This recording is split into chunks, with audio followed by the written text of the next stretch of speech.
Nothing without the Furies, how Disco Elysium resists certainty. I don't want to be this kind of animal anymore.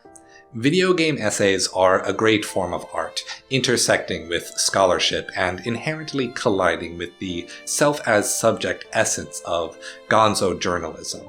To attempt to extricate oneself or one's experience from an analysis is an exercise in futility, even more so when discussing games as art, because the interactivity that embodies the first qualia of engagement demands that the gamer's experience stand at the forefront of discussion. A video essay about a game can take the complexity of all those possible experiences and bring focus, a summary, to a particular insight within that space of possibility. They serve to help people see what a game can be to a particular person, while opening up those possibilities to others. Yet, some games, due to pure volume and complexity, become resistant to focus, to summaries, to conclusions at all. Mass narrative-focused CRPGs like Pillars of Eternity or Tides of Numenera are multiple novels layered on top of a tabletop game. To analyze these games with any kind of justice would itself require one to write a book.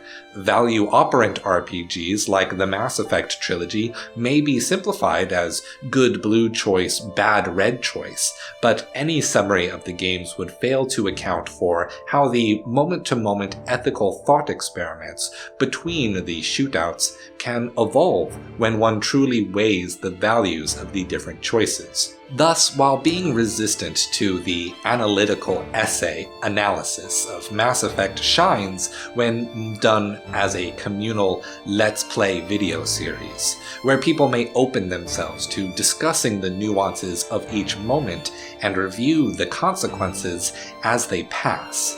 Disco Elysium, as a game that is a political protest against the human political animal itself, is one such game that resists all certainty even as it forces the burden of conviction upon the players. Every conversation and every choice you make gets recontextualized as choices that aligned with your politics and personal sense of ethics can be good or bad in the moment, but most assuredly result in some unforeseen consequence or benefit down the line. The broad possibility and interconnectivity of it makes it nearly impossible for a person who has completed the game themselves to predict the trajectory of another person's engagement with the philosophies of this game. Disco Elysium can only be represented by itself, as a dialogue of political philosophy with its players as they play. Disco Elysium can never be expressed in a video essay because Disco Elysium is dialectical. To passively listen to someone express their ideas about their experience of the game is equivalent to missing the point of experiencing the game as a challenge to your own worldview. No matter who you are or what your political beliefs, Disco Elysium is a challenge to your worldview. You must embody a character in endless and multifaceted dialogue with himself, and all parts of himself hate who he is and who he is pretending to be. You, the political animal, may never leave the dialectic. There is no truce with the Furies. Play the game as a dialogue. Play the game with a friend to talk with them. Let's play the game while reading comments. Stream the game with Twitch integration to put chat in the dialectic as well.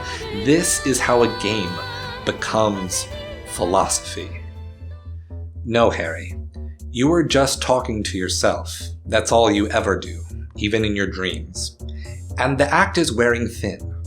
The spots of the disco ball fade around you.